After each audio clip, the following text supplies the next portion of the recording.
Hey, we're back again. The Coon Prairie Ramblers, Lord have mercy. We got the wagon circled. We're still here. We got KC and the Moonshine Gang. Yep. We got Luke the Rebel without a clue. Here. And me, the furry little mailman. The furry little mailman. We're back at Fort Myers. Yeah. Meanwhile, yeah. And I'm trying to decipher my handwriting, which is known for being pretty bad, from 1979. Yeah. And I'm trying to figure out some descriptive word I used on dots, and we never did, none of us. I mean, between all the people in the room myself. Was it a bad word? We couldn't figure, hold on. Oh. Hold on. Okay. I know I got you in suspense. Yeah, man, I can't handle it. So we never did figure it out. And we left not knowing what the word was. So I go home, and I'm one of these people that mull over things. You know, I go all the way home, I'm thinking, what could that have been? What could that have been? We got the mailman, now we got the mole man. Yeah. And I got thinking, and then later on that night, I went to bed. And, you know, when you go to bed, it's one of the best times in the world to remember things. Yeah. And to figure things out. I mean, it's a great time. It really is. Oh, yeah. And so I'm laying in bed, I'm thinking about it. I said, you know what, Kathy? I said, I would have never used a model number ahead of a car. I wouldn't say a 280Z I would have said a Datsun 280Z. I would use a descriptive word. And I got to thinking back, and I was looking in my mind at what that was, and it was, I said, that was a BLK. Black. I used a little shorthand, and I shortened BLACK to BLK, and it was a black. So on that document, you couldn't make out BLK. You couldn't make out what that. Not really. You could tell it was 3 letters, and you couldn't tell much about it. But they kept thinking it was like a model car or something, and I got to think of myself, I would never say that. I would say it the opposite way. Yeah. So I had to figure out what I would, I had to put myself in my own shoes. Plus, you was under stress when you was on the stand. I wasn't on stand. Oh. It was just like a pre-trial interview.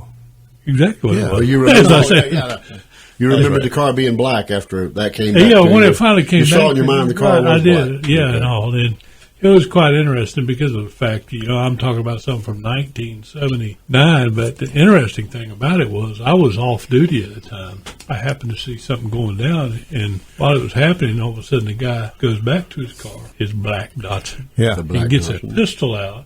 It sticks it in his pants. It goes back. It starts walking back towards the bar. Oh, boy. And I've got my wife and a son with me, and I think, They're young. we don't have radios. We don't have cell phones. We'll have to shoot him. I hauled to a payphone and called the sheriff's department and said, hey, I got a guy going into a bar down here. We send him back up, and I'll meet him down there. And so I went back down there, and I still had them with me. I told him, I said, stay in the car, lay down on the seat or something. Oh, yeah. And so we go in there, and I end up arresting the guy, and he was a convicted felon. He had a stolen firearm, and he had it concealed. He was done. Yeah. But you know what? He got 3.5 years out of that crap. That's it? That's it. And now he's pulled the same stunt down in Cape Coral, and he's going on federal charges. And I think now they want to put him away for life. But Did you get to see him while he was down there this time? No. Saw his picture. Yeah. It's funny. I was talking to Jeff about him, and Jeff remembered him. Jeff Griffiths. Yeah. Who we were talking about. Jeff was working in the jail at the time, and I don't know if he became a trustee or what, but Jeff remembered him well from that time, too. Jeff's got quite the memory. He's got a photographic memory. Well, when you deal with people on a daily basis, too. Yeah. But he does have a good memory for facts. And if he doesn't have memory, he can find the picture. Let's show a picture of Jeff while we're talking about anyhow, this on YouTube. that was my highlight. He's the man of 1,000 phone pictures. And I may have to go back down there this week. What? Well, that was just a pre-trial interview. Oh. So if it goes to trial and he tries to pull this little stunt they think he's going to pull, I am the one that comes in as a rebuttal witness. Oh, yeah. Expert witness. 100 miles from home. I've always wanted to be an expert witness. That's right. All you got to do is show up 100 miles away from home with a briefcase, and you're an expert. You're an expert. Put a towel. They pay you for this? Yes. Oh, he said they made a little bit of money. Ooh. That's right. Well, 45 miles two ways, plus $40 for being there, just for my presence. That's right. Man. Paid for your presence. I've taken up a lot of time here. So Yeah. Beth, Brother Luke. Can I come with you next time and just take pictures while you're doing this? And I don't think they're going to let you go in there with a camera. You can make courtroom sketches. You can do Yeah. that. Oh, okay. They'll take my pencil away from me, I'll though. bail you out when they lock you up.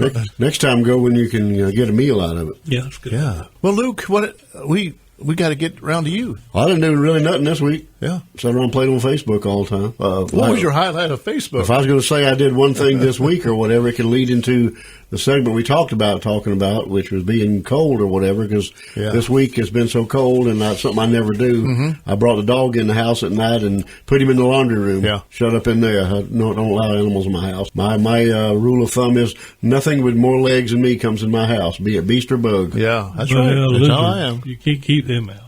That's right. So that's just the way it was. But old Willie, he slept in the laundry room this week. So that's the highlight of my week. Speaking of cold, what is the coldest that you have ever been in your whole life? Give me a scenario. Well, the Upper Peninsula, Michigan. That would do it.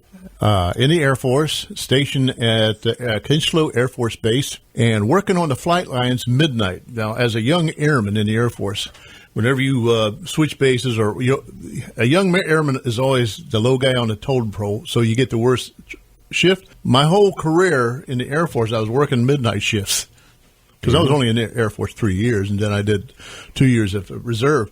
But it was always to work in the midnight shift, and midnight shift in the Upper Peninsula in the wintertime is really rough. How cold was it? Was it snowing? Windy? I ain't got no idea how cold it was, but it was blizzard to blizzard. We'd go out on the flight line, and there was 5 B-52s on the alert pad, and we have to go out there and switch the nuclear bomb. The nuclear, is that right? Or Nuclear. Nuclear. Just like it And we have to switch He says, I don't know. find a plane that Not has the nuclear. nuclear in it. Then we take it out of that plane and we sneak it over and we put it in another plane. That way, nobody knows which plane that nuclear bomb is in. So we go out there, but when you work at midnight and there's a blizzard to do that. and you got to take a light out, and all of a sudden you realize, I just put the bomb in the wrong place. Yeah. Go back. Well, you go out there and you got to find the plane before you can set up the light owl. Dig it out of the snow. You look at it and you feel it. You're walking. Where is it? It's out here. Oh, what's this? What's this? Hey, I think I got it. What is it? Hey, I got the. This is the tip of the wing. There's a wing on this side. Must be an airplane. Don't pee. I found the Don't B-52. Don't pee on the plane either. That's right. Oh yeah. If the planes were snowed in anyway, you're not going to go bomb anybody. So why do you have to do that in the middle of the night? Well, they have. They just want to just messing with y'all. They have day and night these big trucks with the big shovels working, keeping those runways clean. I mean, those runways stay clear, even though your highways are covered up. Wow. They keep them because those planes got to be ready to roll down to come, sleet or rain or whatever. In case we have to bomb somebody. Yeah, but you talk about cold, and we used to wear bunny boots. They were white, white rubber boots. Go-go.